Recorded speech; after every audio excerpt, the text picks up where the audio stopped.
Okay, this is a heavy way to begin, my friends, today.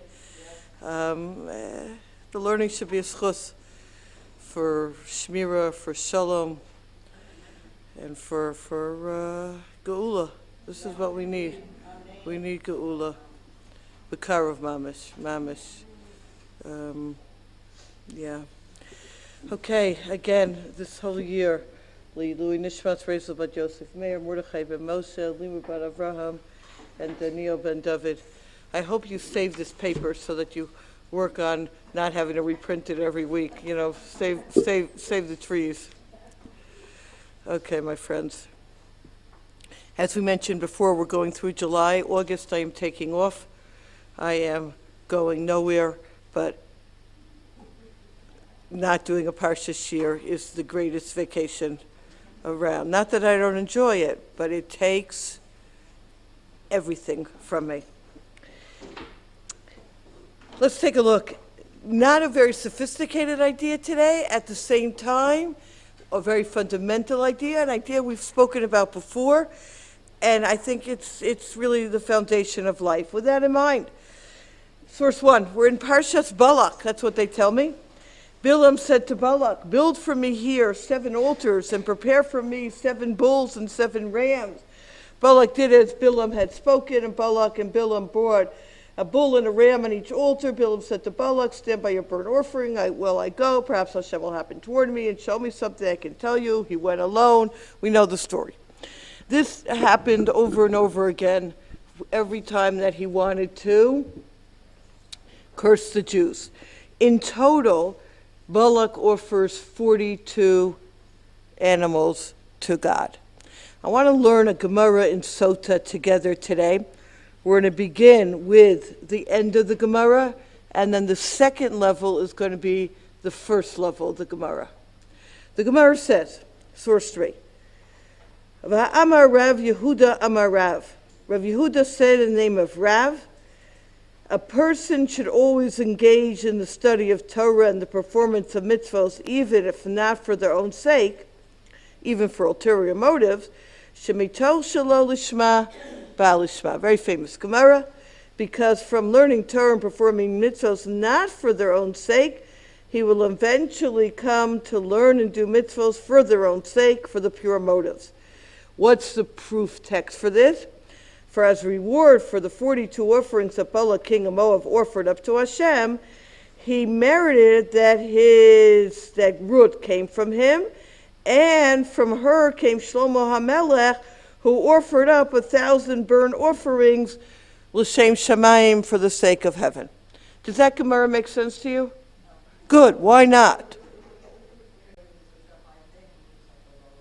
Okay, so let's repeat those 2 questions. What is the connection between the 42 and the 1,000? And 2, how can you be rewarded if you're such a low life with such a, I'm just paraphrasing, that wasn't my words, yeah? With such a reward. Any other question come to mind in the logic process of this Gemara? A more obvious, what? Good. We need to understand the significance of number 42, but let's again look at the Gemara. Mito shelo lishma, ba lishma. From something that is not for the sake of heaven, you'll come to the sake of heaven. Balak, yeah? What mitzvah did he do? Yeah. Go ahead. Also, didn't Eglon stand up for Ehud? Yeah, that is true. That is true. That's another schos. Granted. You're jumping on me. Let's look at the Gemara, but you are right. From the Gemara, it seems, we tell Shelo Lishma, if you do it not for the sake of heaven, you'll come for the sake of heaven. Well, my friends, Balak never was. He never did it for the sake of heaven. And this is the proof text that you're learning from not for the sake of heaven, you get to the sake of heaven. He never did. So, what is going on here? These 2 questions are formulated on our page. Why it goes from source 4 to 10, I will tell you. Because when you are in the zone, the 4 looks like a 9. And you don't focus, and you go from 4 to 10. So this is what happens. Again, you're invited to come Thursday morning and do this for me. V'simcha rabba avramu kulam. Now, let's start with source number 4. Rav Nebenzahl, where he says, in the middle, Im hayinu nishalim mascharo Balak. What if we were to be asked, what's the reward of Balak on this mitzvah of bringing a korban to Hashem? V'dai hayinu onim sheish la'nishet Balak al kravazu. Reward him? Hello? He's using this as a means to what?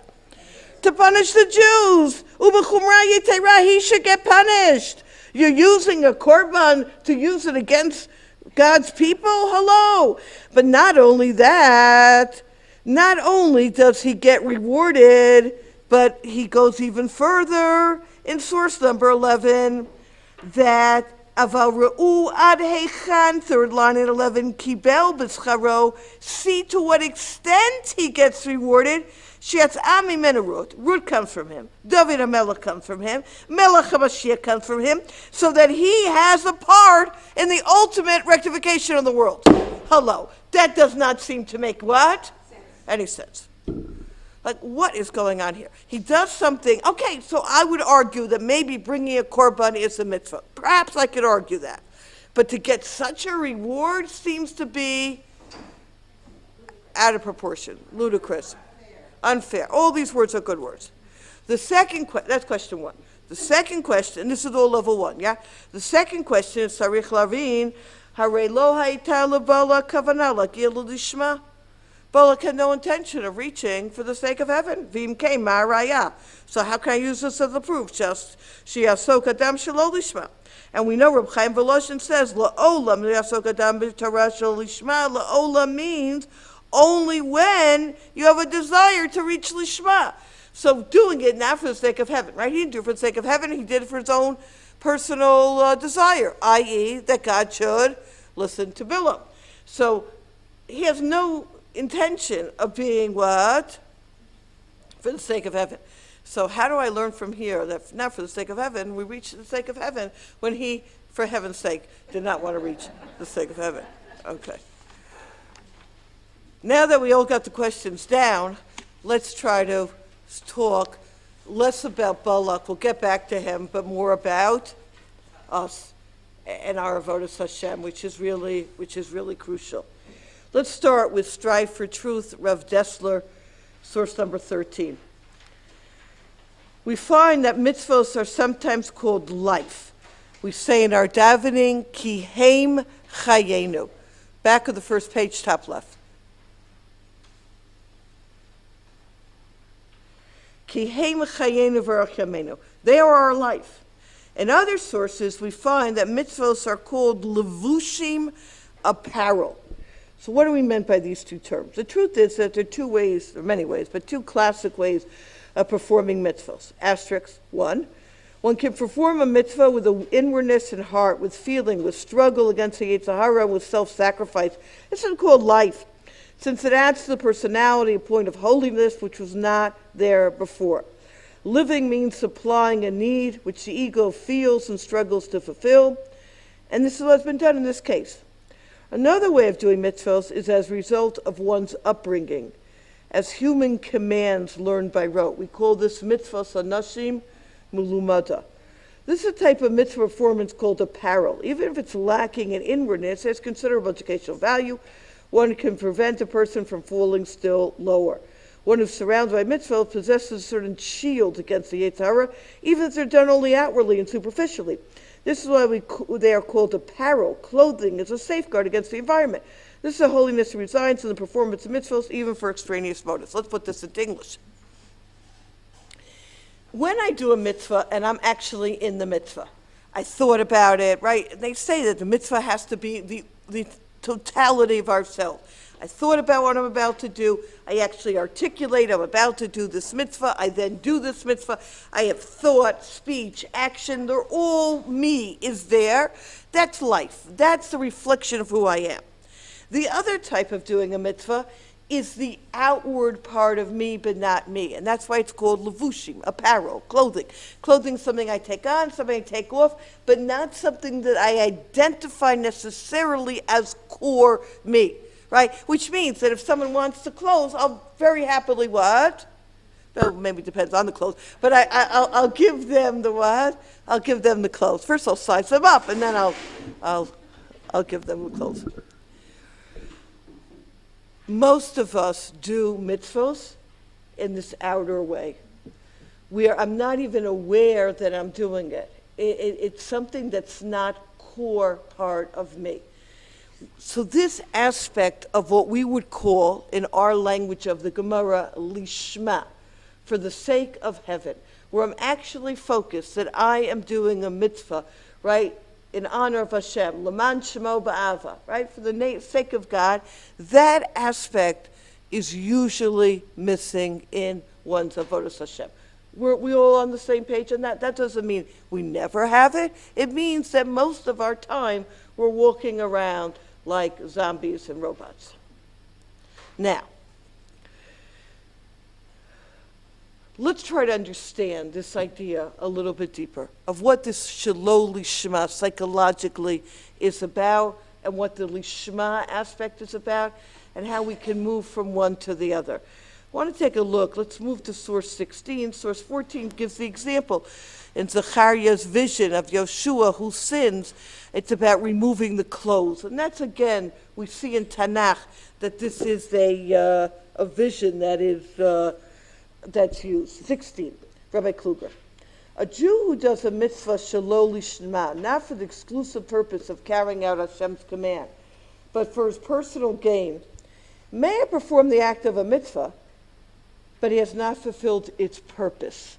That is such an important line. I've done the mitzvah, but I've missed the mark. Because the point of a mitzvah is, from the word mitzvah, is safta, not bubby, but safta with a tzaddik, which means to command, to enjoin, to connect me to Hashem. I have missed this aspect of connection. Haraya, how do I know this? Because how many times do we think about Hashem when I do a mitzvah? How many times do I do a mitzvah and right afterwards I say, did I do this mitzvah? Did I say this bracha? Like, because I haven't connected, yeah? Hashem gave Am Yisrael the power of free choice, and he wants us to choose him and to cleave to him and do his will. But this Jew is still immersed in his own external desires. He's choosing the fringe benefit he derives from the mitzvah, not Hashem's mitzvah itself. So to put that into English, I have to say a bracha because I want to eat my grapes. But I'm not really grateful for, we're doing a little bit of whining here. I know, it was terrible. I know. What did I have for breakfast today? Yeah, that's why I wonder too. The fringe benefit is I want to eat, but I'm really saying a bracha for what? For myself. It's a hechi timsi, it's a medium to eat, but it's nothing to do with the bracha, yeah? So I'm gaining from it, but the real core of the bracha, to recognize that Hashem is the source of all, whatever it is, that's missing. Nevertheless, when we face a spiritual test and our personal desires and tendencies intensify, Chazal advises us to keep in mind, just for the time being, the personal benefits we stand to gain from doing the mitzvahs. The main thing is to withstand the test and engage in Torah mitzvahs, even if we're not doing so for purely spiritual reasons. For from doing so, not for its own sake, we'll come to for its own sake, which means, and we'll talk about this in a more concrete level, when, I'm in 16 by the squiggly, when the moment of temptation and trial pass, we can complete our choice of good and raise it to the level lishma. Then we can once again connect to our true inner desire and discover it is really important for us is the actual mitzvah we're doing for Hashem's honor. This is the example he gives, and I think it will bring it so clearly to the fore. Let's say we have looking for the English word, a competition, not a competition, mifsa, a contest with the kids, something like that. Let's see how many Perek Tehillims we can say in a week.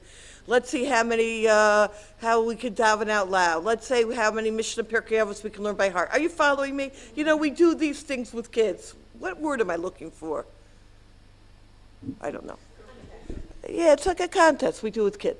And we say, if the class can come up with X amount, we're going to have an ice cream party, a pizza party. Now, what is driving the kids? Trust me, it's not the Tillim, it's not the Pirkei Avos, and it's not the davening. What's driving them is what? The pizza party. We all got that. Now watch carefully. And I'm in the bracket of 16, right at the part. At the party that takes place when the campaign is over, you won't hear the speaker saying, "See, dear children, how worthwhile it is to learn to daven and behave properly. Look at what nice prizes you won. Wow, don't we all love the ice cream?" No. Rather, they'll stoke the students' inner desire. Today is such a happy day for us because we're privileged to learn Hashem's Torah, bring nachas to Hashem. The prizes that are presented at the party were promised in order to motivate the students. Once they've successfully accomplished their mission, they can rejoice in the Torah and mitzvot themselves, lishma.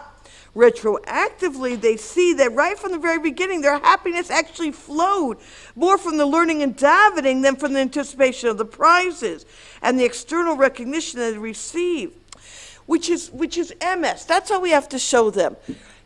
The pizza, the ice cream was just a what? A motivator factor. Here's the key: to bring out what was inherently important for them. And that is what, they're not aware of it. That's what we have to teach them. Now bring to us. So it's with our Avonos Hashem in 17. Sometimes we face a tough nisayon and we draw on external factors to help us stand up to the test. For example, if I say this piece of gossip, my friend will think less of me. I don't say it. If I wear this skirt, then the people I'm around will, look at me in an interesting way. And if I do X, people will admire me. So what is motivating me to do this? External factors. What will people say? We're very influenced by what people say, right? I want to be this great neighbor who's going to be the one. If you need anything, my address. Why? It might not be conscious. You might be a really nice giving person, but subconsciously, it's an external factor of you want to be known as what? Whatever, fill in the blank. But the moment we overcome our inclination, we can once again connect to our inner desire and raise the mitzvah from the level of shelo lishma to the level of lishma. And that's our challenge. And most of us fall short. That's why I said today it's nothing fancy. It's just reminding us of what we need to do. After I didn't speak that Lashon Hara because they're going to say, come on, Smiles, we expect more from you. Okay, so I'm completely influenced by outside, so I didn't speak the Lashon Hara. Stop. Really, deep down, I don't want to speak Lashon Hara. It's not who I am. And really, I want to be more careful in my speech because I really want to have a relationship with Hashem. I'm able to, you can't do this all day, you'll have a nervous breakdown.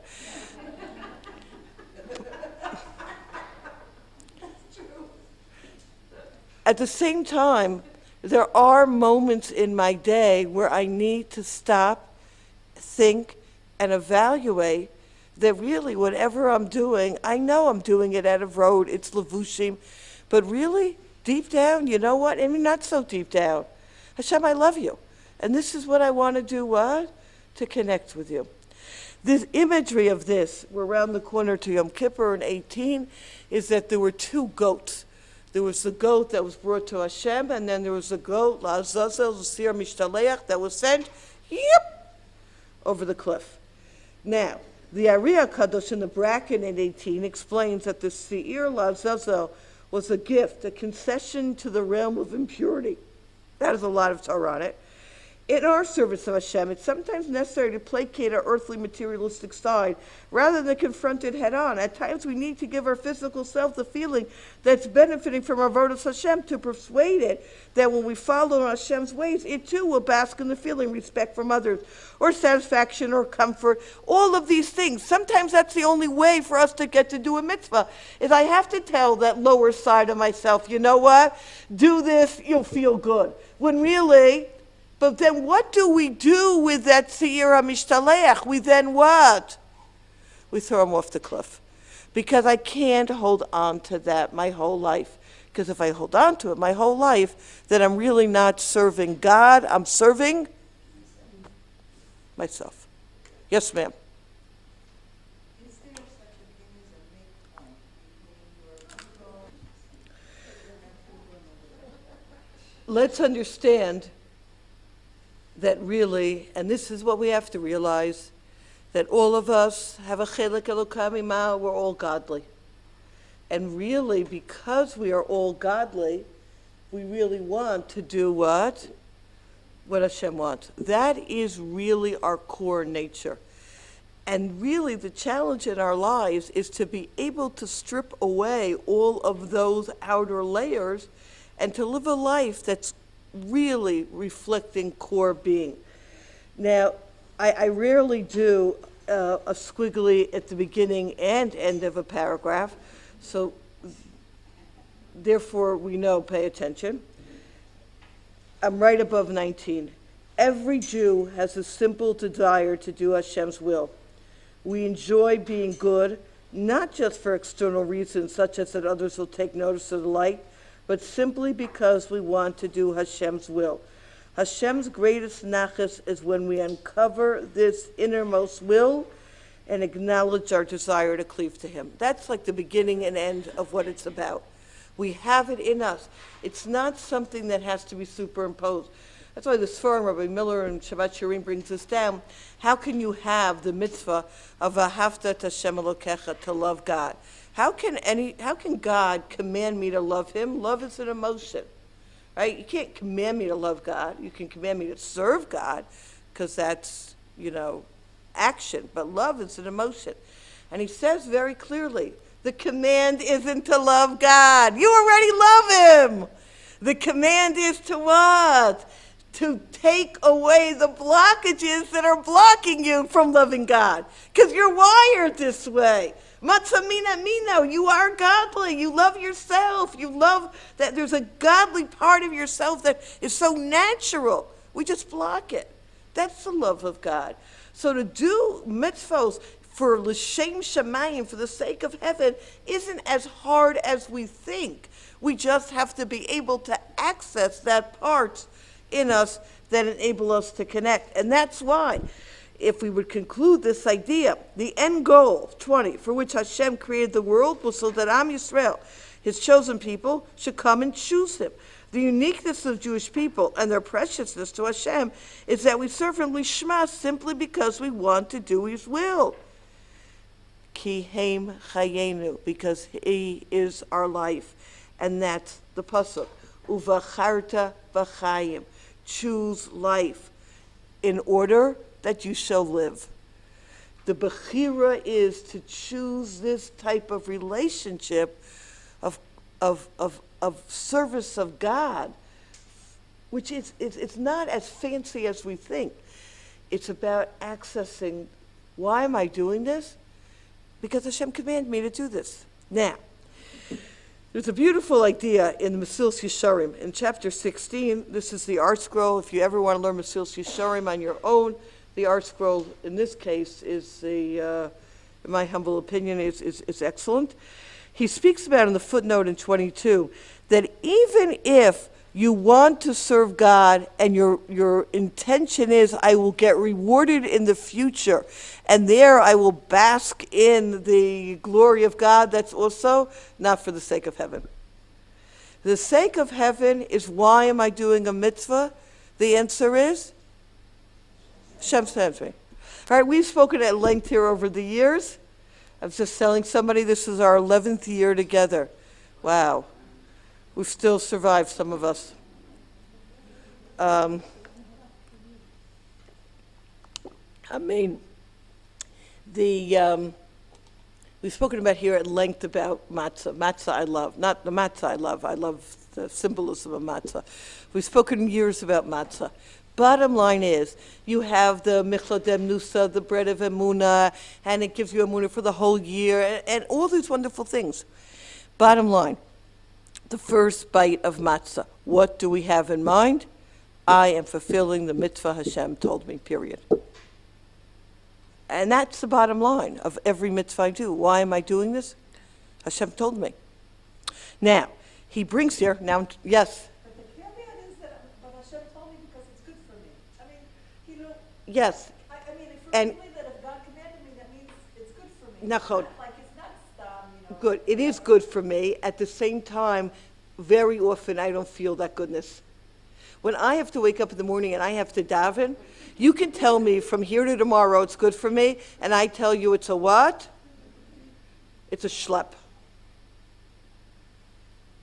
You tell me from here to tomorrow it's a mitzvah too, and you can name any mitzvah.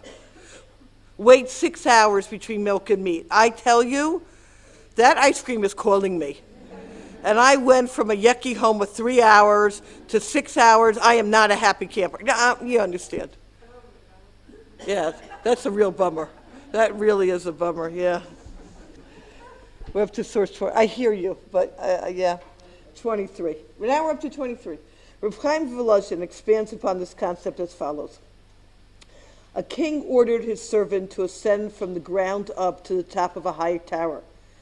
If the latter finds the servant partway up the steps leading to the top of the tower, the king will not be upset at him. He understands that one cannot fly to the top, but one must climb step by step in order to get there. Similarly, the mission of each person is to serve Hashem with the ideal intentions. But in order to reach that level, one must start at the beginning, serving Hashem, even with personal benefits in mind, which is going back to exactly what you said. There are middle grounds of what's going to inspire me and different parts of self that will be tapped into in order to encourage me. Some of them may be higher parts, some of them may be lower parts. Reb Chaim points out, however, that even while a person is performing mitzvahs without the pure intention of lishma, he must keep in mind the goal of eventually reaching the point of lishma. To be content with performing mitzvahs at the level of shelo lishma would be as if the king in the above illustration were to find the servant loitering on the steps without working toward the goal of reaching the top. In that case, the servant would certainly be held responsible for disobeying the royal command. Moreover, such a person cannot rely on the sage's assurance that the service shelo lishma will eventually lead to the service of lishma. Since he does not strive for the level of lishma, certainly he will not attain it. Let's put this into English. My friends, this is very important. Sometimes people throw around, yeah, I can do mitzvah shelo lishma without the sake of heaven. Why? One day I will reach the sake of heaven. I have a little secret to tell you, my friends. You will never reach it. If that's your attitude, Gornish Helfet. What you're doing is going from step 1 to step 2 to step 3, back to step 1, 2, and 3, and you're having a dance called 1, 2, and 3. Rather, the focus has to be, through my mitzvos, I want to get to lishma. If that is your mindset, and my goal is, and that's why throughout my day, throughout my week, I actually do this exercise of, I really wanted to eat this food, and therefore I said this bracha, but you know what? If I thought about it, the bracha is really special. It's really acknowledging the source of everything that I have. I really want to say a bracha. Forget the food, just for what, it's like Hasidic Rebbe, do you eat the apple to say the bracha, or do you say the bracha to eat the apple, right?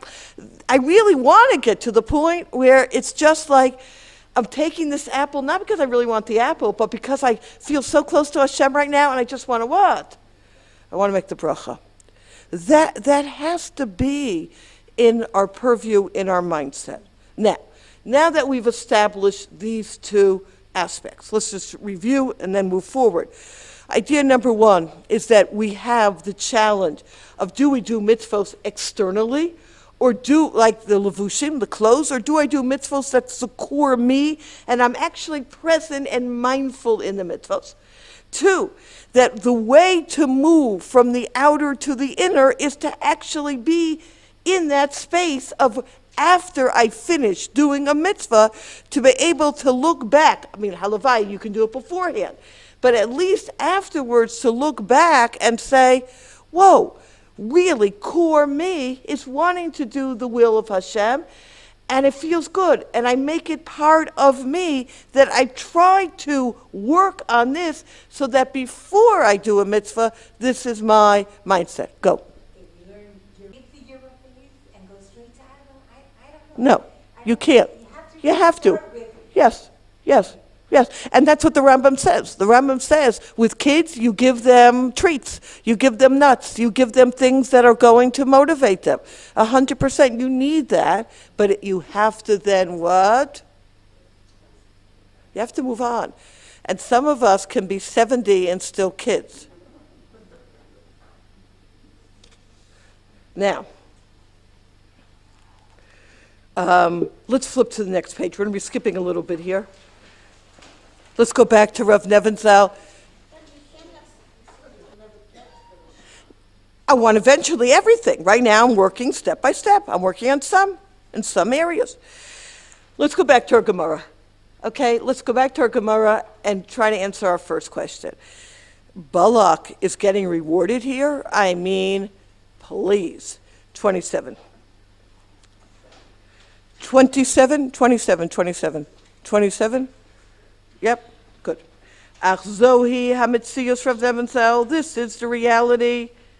Chazal heim hamilamdim otanu ma metzios hamitit. Chazal are telling us what the power of a mitzvah is. Ka'et ro'im anu ma adir kocha shel mitzvah. She'afilu nasta rak ha'pula chitzonit shebemaisa.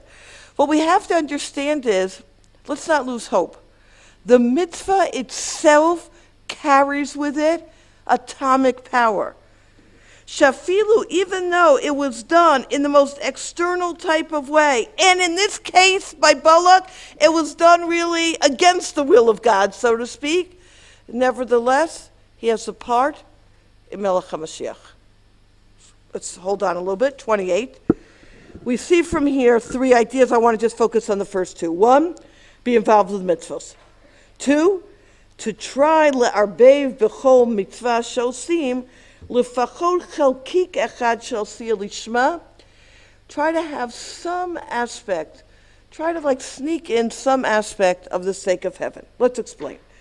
One, Aleph and 28. La'asok tamid b'mitzvos. A person should ask themselves at every moment, what mitzvah can I do at this moment? And trying to gain as many mitzvahs as possible. What he means here is the following. A person to say, well, the only way to do a mitzvah is to do it really for the sake of heaven. And it has to be done with the greatest intentions, v'chule, v'chule. Let me sit and work on this for a whole week before I do the mitzvah? No. Grab the opportunities given to you, even if they're not going to be done how? Lishma in the best way possible. And he brings here at the end of 28 and 29 a beautiful idea from the Gra. Listen closely. The Mishnah tells us, Ben as I say, have a ratzul mitzvah kala kibachamura. Run to an easy mitzvah like a difficult one. Mitzvah goreret mitzvah, and an aveira goreret aveira. One mitzvah brings to another mitzvah, and one aveira brings to another aveira. What is Ben Azai telling us? Like, is there a chiddush here? So says the Gra the following. Let's start with the aveira. Sometimes a person, and this is our own kakameni mind, does an aveira which they think is lishma. I'll give you an example.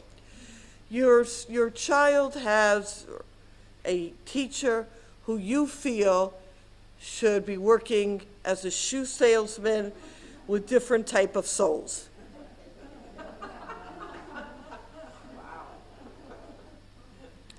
And they are destroying your child.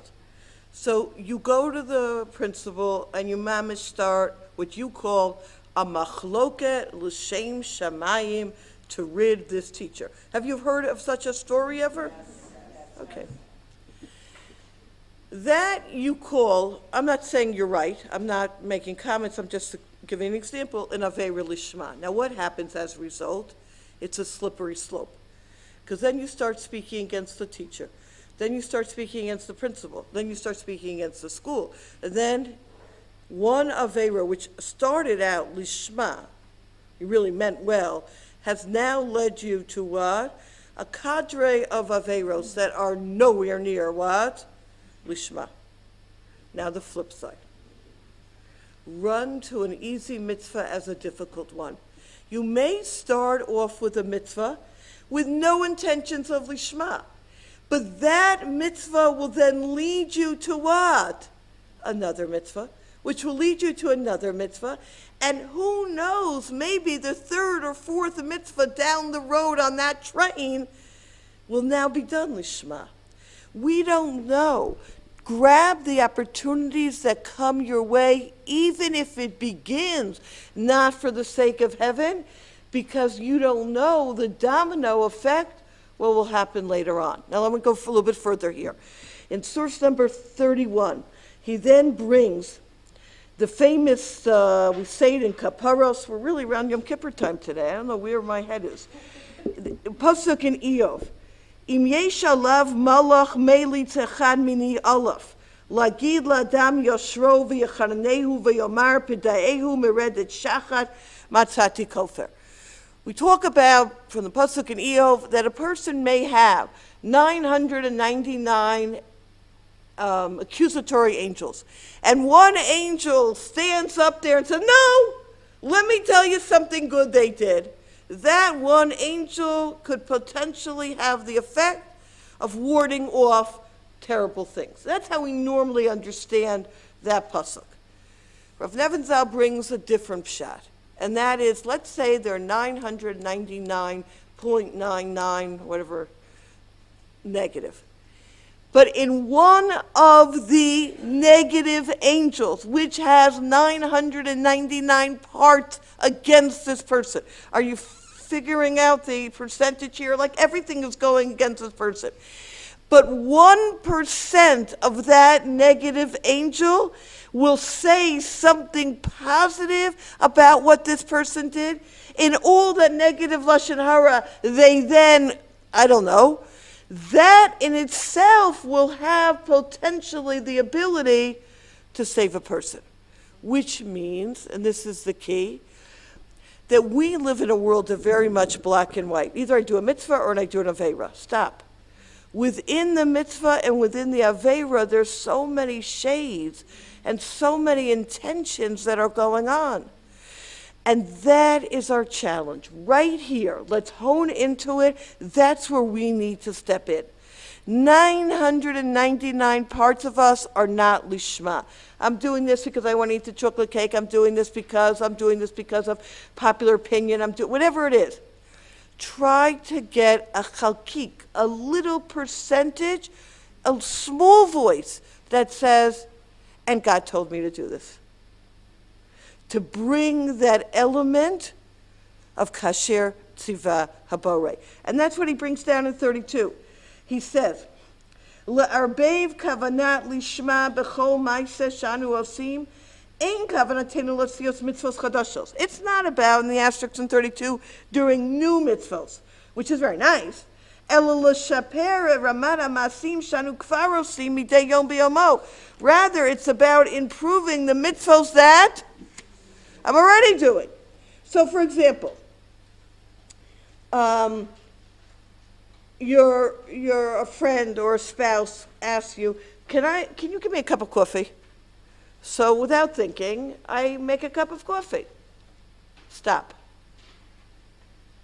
At that moment, you can also add, I'm doing the mitzvah of Hashem of V'ahavtarecha kamocha. I'm doing the mitzvah of Chesed. I can take that very moment and transform it.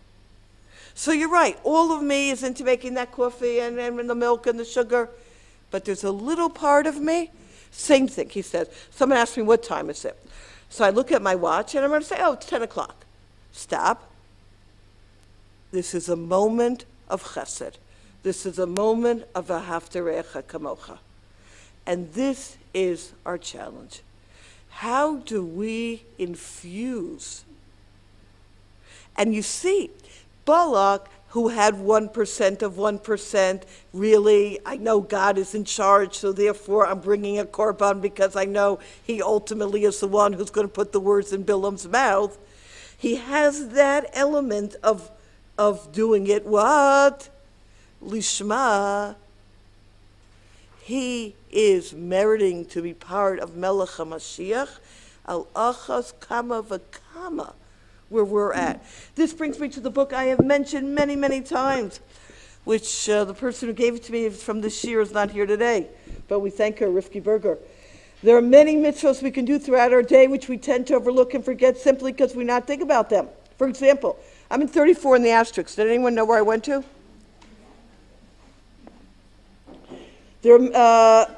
If we would have kavanah, we would be considered acts of chesed, helping out in the home, lending a listening ear to your child, giving them something to eat, are all acts of chesed. Even outside the home, we can feel many mitzvah of chesed each day to be aware they're doing these things. When doing these things, the person should be happy, not viewing them as a burden, but as a great opportunity to fulfill the commandment of Hashem. Classic example, let me just finish this, I'll take your question, is helping a little old lady across the street. I always wonder why they're little. What if it's a big old lady across the street? Do you still help them? I don't know. I haven't figured that one out yet. I'm still working on it. I'm doing the mitzvah. Let me just share a few examples. I was in the store the other day, and I've given this example before, and there was a plastic bag on the floor. Those are dangerous. Removing the plastic bag, just kicking it under, I didn't pick it up. I kicked it under the whatever. Yeah. Stop. I'm doing the mitzvah of chesed, the mitzvah of v'nishmartem lo mashal to guard. You can't imagine how many mitzvahs you do. This morning, kiss the mezuzah walking out of the house. I said, hinei muchan mezuzah, to go teach Torah this morning, bring avas Hashem, yiras Hashem in the shos Yisrael, and to be able to pay my daughter's mashkanta. Well, I cut her off first. I was wondering where it falls in when you get pleasure at doing a mitzvah, not lishma. You're doing it because it's very delicious. You get the reward. You get the reward. Obviously, it's a continuum. It's not the same reward as. It's not called lishma. It's not lishma. No. Lishma is I'm doing this kasher tzivani habore, and to be able to pinpoint what mitzvah it is. And the opposite, what happens if you don't get pleasure? For instance, because it's the right thing to do. So I'm not getting pleasure, so what? Yes, but don't say it's the right thing to do. Say Hashem is getting nachat ruach from me. He is getting pleasure from me in doing this mitzvah. Him getting pleasure from me brings me the greatest pleasure. That I think one has a sense. Was I living a mindful day today to the extent I could? Or you can say, you know what, I have so much on my head. Today was not a day I could really focus in on this. On another day, you say, you know what, I have less on my head today. Today's a day I can really try. A few times a day. Let me just reframe what I'm about to do, that cup of coffee. I want to bring nachat ruach to Hashem. Yeah? Okay. Yeah. Yeah, 100%. 100%. 35. These days, there are so many distractions in our lives. Extremely easy to forget what we're supposed to accomplish in this world. We get so involved in the mundane routine of day-to-day life that it's easy to forget about Hashem's role in our lives. So this is the opposite of what we're here for.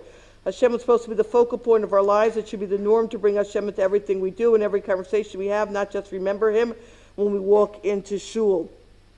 The end of 36b, instead of connecting to Kadosh Baruch Hu, using the many mitzvot to surround them, people live robotically, doing mitzvot habitually, serving Hashem superficially rather than eternally, and our job is to bring it to that inner level. My friends, the hour is late, and it always is late with me, so I want to move to 41 just to round out level 1 because I want to get to level 2.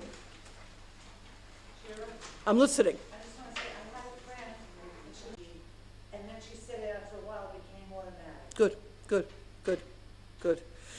It is. It brings to mind, I don't know why, when you said this, my daughter was at the dentist last week, and she told me, she said, he has a sign, from dentist, has a sign, these are the different ways you can pay, whatever the payment system is, and keep in mind, biyomo titein scharo, you're doing the mitzvah of on that day, you shall, I'm thinking like he wants to get paid that day, but okay. But it's still, you have that ability to say, B'yomo titein scharo, on this day you get what? When you pay a worker, you can pay a worker and you can pay a worker, but it really pays to pay a worker in this way. Okay. I want to just look at our second question, then we'll touch on the second level, which is really a shir in its own right. You're right, I know that, but I want to bring it today anyway. And that is in source 41. Balak did not do it l'shem shamayim, really. What's this business of having Shlomo HaMelech coming from him? Like, what's going on here? How do we understand the Gemara? So I'm going to do this outside. I'm starting at 41. You can follow with me. Rav Druk brings in Eish Tamid the following story. A Maggid, a person who, was there to try to go from place to place, inspiring people, went to Eliezer Yehuda Finkel's, that's how, who's Rosh Hashiva of Mir, and said, I have a problem. I'm going around telling people they should, work on A, B, and C, and I know myself I'm not what? I'm not holding. Is it okay? So he thought he would give him the Chavetz Chaim's answer, which is, at least you're showing people the levels they can aspire to and reach. He didn't say that to him. He said, then get out of the business. So he walks out feeling like, oh my gosh, like my whole parnasa is what? Gone. As he walks out, he meets Rav Chaim Brim Zatzal. Rav Chaim says to him, I just came up with a great chiddush I want to share with you. And that is the Gemara, which says, La'olam, forever a person should be involved in Shelo Lishma, brings him to Lishma. La'olam has this ability, as it seems like you'll be doing Lo Lishma forever. On the other hand, the Gemara says you should come to Lishma. Well, what is it? Will I always be Lo Lishma, or will I reach Lishma? So Chaim Brim says, perhaps the Gemara is telling us, Mitoch Shelo Lishma Ba Lishma means, we understand it as from doing it, not for the sake of heaven, you'll come to do it from the sake of heaven. There's a different shot.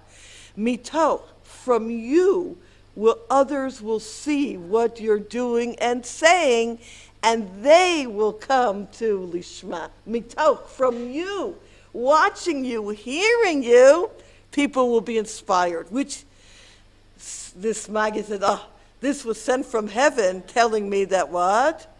It's okay, I might not be holding there, but from me, so the Eish Tamid said, my father would not have liked this in 44. My father, Rav Mordechai Druk, says that a teacher has to be a tamrur. A tamrur is a signpost, a traffic sign. If the traffic sign is down or not working, you cannot direct traffic. If you, as a teacher, as a speaker, aren't holding, then what? You're going to cause havoc. He says, however, but perhaps this Gemara is aligned with Reb Chaim Brim. Balak did it Shelo Lishma, but from Balak came a Shlomo HaMelech who learned, if this is the power of doing it Shelo Lishma, that you have such a reward, can you imagine if you would bring 1,000 Lishma? So Mito Shelo Lishma Ba Lishma obviously is a call to each and every person. At the same time, it has the impact of the way we impress, or, well, let me put this in English. You stand in shul and you daven a Shemona Esrei like you're a tzaddikus. No one knows that you're thinking about your recipe for lunch, your dry cleaner, or anything else, but you're shuckling away. You're totally Shelo Lishma. But someone near you says, whoa, if she can daven that way, guess what? I can too. I, not knowing what's going on in your head, really work on what? On Lishma. So we have to understand here that we don't live in a vacuum. And our mitoch shelo lishma, mitoch from us, can sprout a lot of what? A lot of Lishma. Okay, let's summarize what we've seen, and then I want to flip it on its head, which is what I like to do, and that's the following. Our challenge, to put a little bit of skin into our clothes. You have to be careful to take that sentence out of context and to quote me on that, because I could be very dangerous, yeah? But do you understand in context what I mean?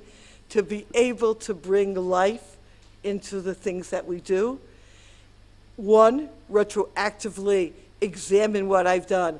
How can I really learn from this, that this is really my true intention? And two, before doing something, just stop and have the mindset, I'm doing this because Hashem commanded me in the Torah. He commanded me to watch myself, therefore I'm putting a seatbelt on. Could you imagine every time you put a seatbelt on, you get a mitzvah? You're able to transform your life into a life of lishma for the sake of heaven. Every time you pay on the bus, biyomo titein scharo. My friends, do you understand how many mitzvahs we can accrue and how we're training ourselves?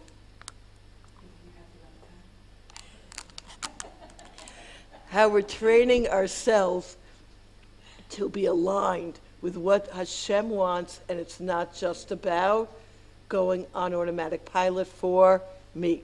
Now, I want to take a look very briefly at the first part of the Gemara.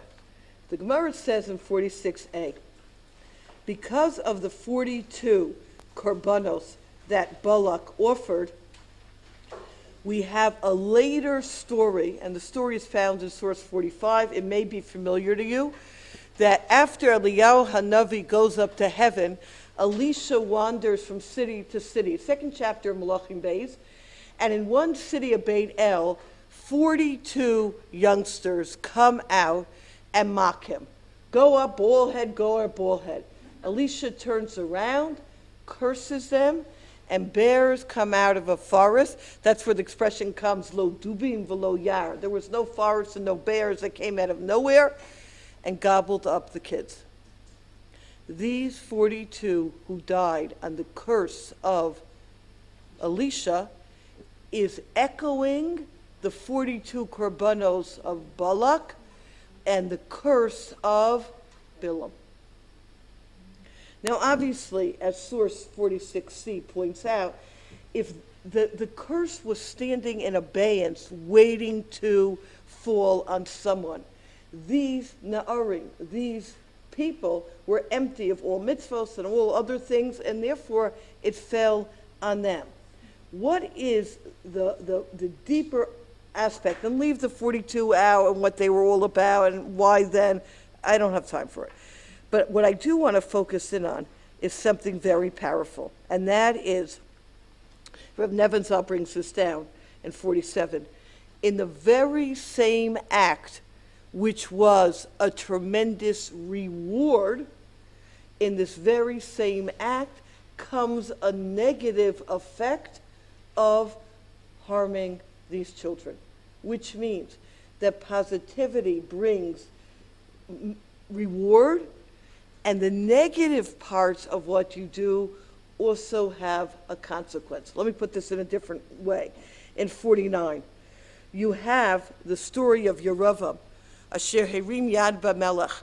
He rebuked, Yeravam was the king of the 10 tribes after Shlomo HaMelech died. He rebuked Shlomo HaMelech, that's why he was worthy of being a king. He rebuked him in public, that's why his kingship didn't last. And the Musar Nevi'im notes here in source 50 that a person can't say, well, I've done 50 good deeds and 2 bad things in the same act, so the 50 outweigh the 2. No. You get rewarded for the 50, and there is a consequence for the 2. Here's another example, and this will close for today. In 51, the Shira Das of Rav Blach.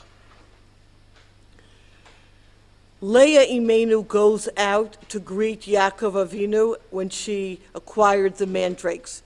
As a result of that, Yisachar is born from that union, who is the greatest of the Shvatim. He was a Yodei Bina, he was on the Sanhedrin. Amazing. Yet we find that the pasuk says, "Vateitze Dina bat Leah lirot bivnot haaretz." Dina, the daughter of Leah, not the daughter of Yaakov, goes out, like mother, like daughter. Mom went out, daughter goes out, not so good. She learns something negative from her mother. Whoa! I thought that the going out had the greatest positive things to it. Yes, but nevertheless, there was some aspect of going out that was inappropriate. It was a little bit too forward. And that has its consequences. And that's what we have to understand, my friends, the complexity of everything we do. That all the positive energy we put in will get rewarded. And that very act that was positive, that has some thoughts in it that are negative, and some parts of that act which aren't really so nice, we're going to be held accountable for those as well. And Balak becomes a model for us for both the good as well as the challenging. Everything that we do has accountability and responsibility. Ad Con for today.